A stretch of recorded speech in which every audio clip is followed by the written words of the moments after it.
Alright guys, welcome back to the channel. Thank you for checking the video out today. We have more PlayStation news, rumors, and leaks to go over and cover today.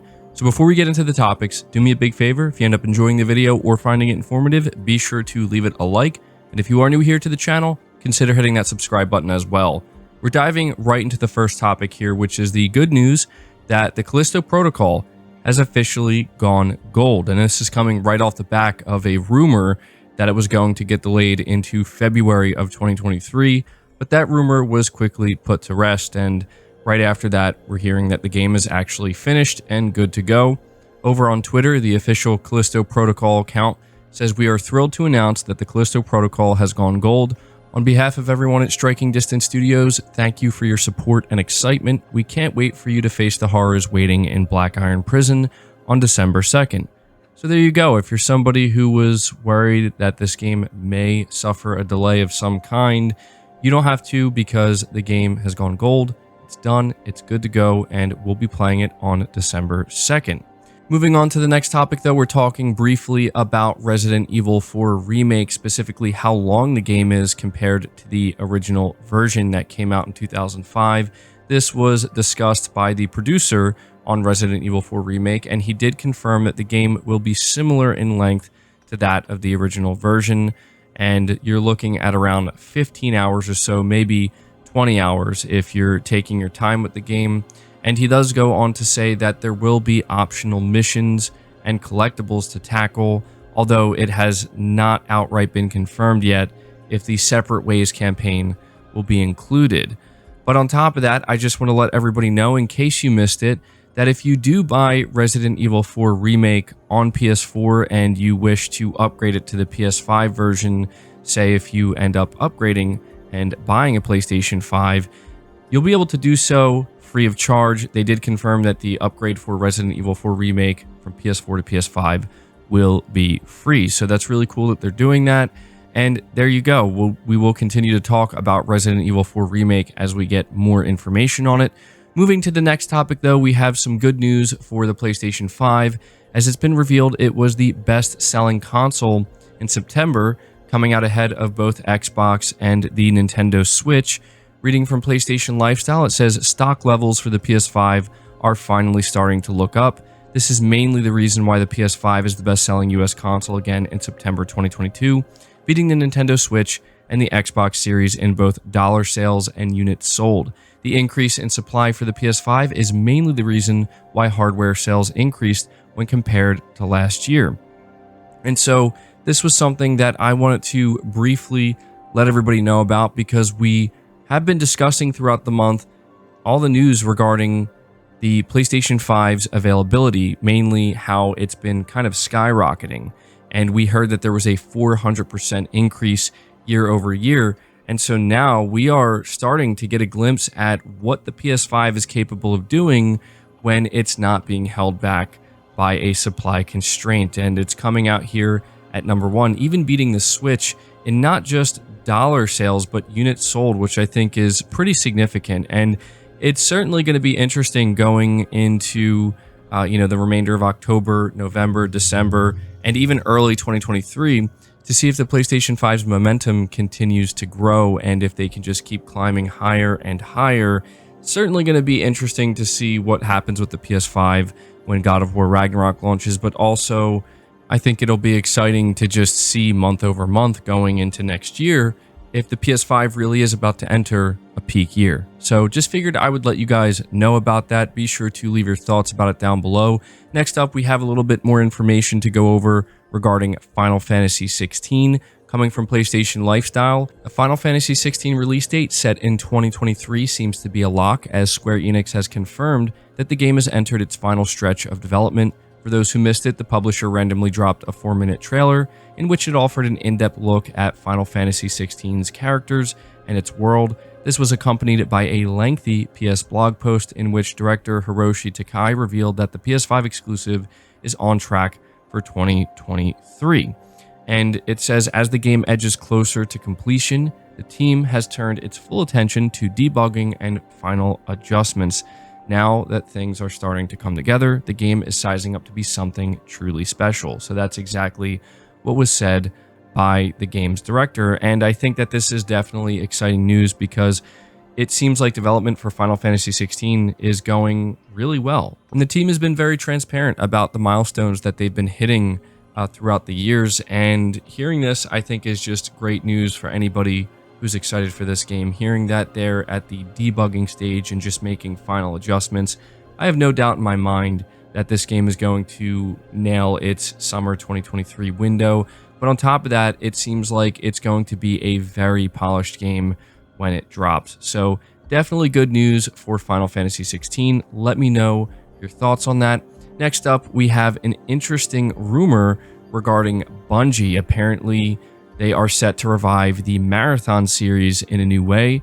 Reading from Insider Gaming, it says, according to sources, Bungie is set to bring back the Marathon series with a new game that will be a 3-man squad extraction-based shooter. The title is in pre-alpha state, sources said, but it could be announced at any point given the industry's competition for talent. Marathon takes place on a planet that was previously home to a human colony that vanished, with humans now sparse using highly customized cyborgs called runners to gather loot. It was said it's understood that the gameplay loop of Marathon is similar to most extraction-based shooters. Choose a mission, buy and choose your loadout, drop into the map, hunt for loot and complete missions, and then extract safely. Just like with most extraction-based shooters, it's understood that you will lose all of your loot if you are unfortunate enough to die. The game is intended to be the ultimate example of a living game, it was said. Seasonal rewards and progression will be a huge part of the game, which isn't surprising considering Bungie's success with the Destiny series and its live services. This will be the first non-Destiny title the studio has developed in over a decade. Marathon was first released in 1994 with 2 sequels to the title coming in 1995 and 1996. The original title achieved around 200,000 units sold by 2002. So I have to admit, when I came across this, I had no idea what this Marathon series was, and apparently this is something that Bungie is coming back to here, and I do wonder if this is one of the reasons why Sony wanted to pick them up, because we do know that they've been working on something else other than Destiny, and it seems like it's still going to be a while before it comes out.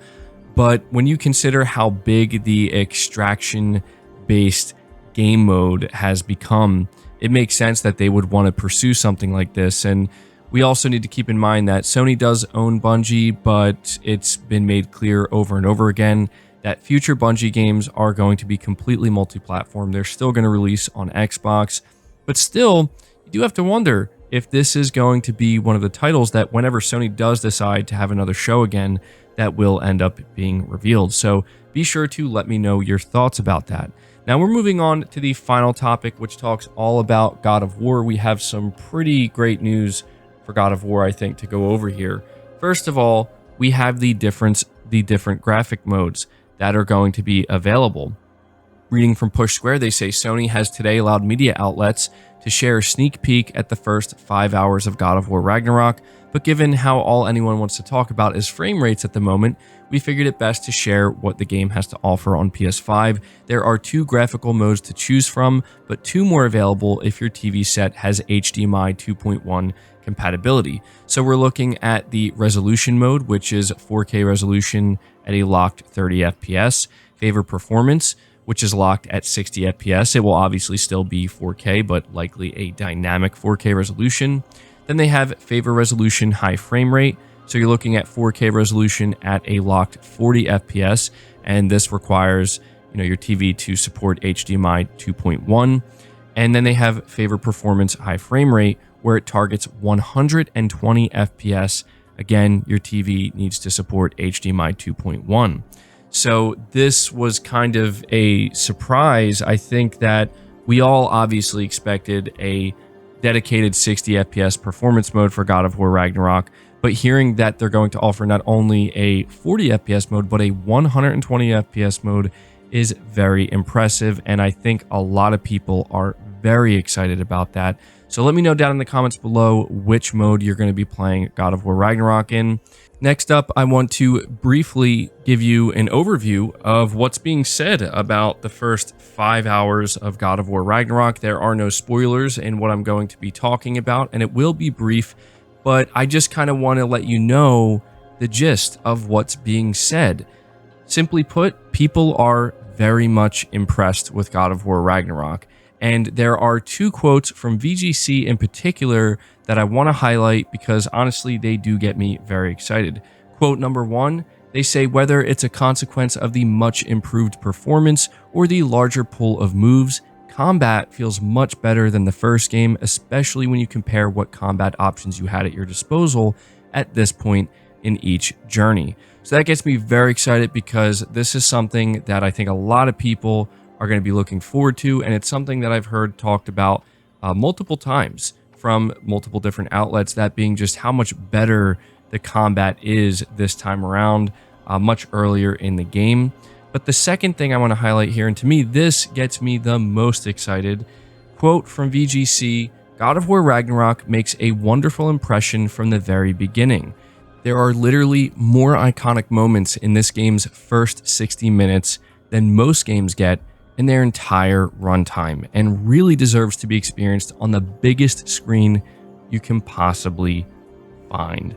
They continue by saying, so far we're impressed with how much better the combat feels, and while we expected the game to perform well, the boosted frame rate and level of detail make the PS5 version a huge step up from the original game. This is shaping up to be PlayStation 5's defining game. So some huge praise from VGC here, and definitely something I wanted to highlight because I have been kind of paying attention to a lot of the previews, and I just want to get a feel for what people are saying. And as I said, all you need to know is this game is looking like it's going to live up to the hype, and it's going to live up to the expectations that have been placed upon it. And frankly, I really couldn't ask for much more. So we are getting closer and closer to the launch of God of War Ragnarok. It's worth noting that Sony did release a bunch of new screenshots, and they look amazing. And it's worth noting that we didn't really get any new gameplay, just these screenshots. Even with the previews, the outlets that were previewing it were not able to show gameplay, so it seems like that's going to have to wait until November 2nd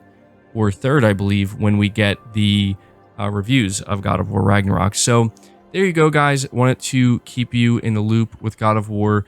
That's going to do it for the video, though. I hope you did enjoy it. I hope you did find it informative. Again, if you did, be sure to leave it a like, subscribe to the channel if you're new, hit the bell notification icon, and feel free to share this video out on top of all that. But until next time, guys, take care.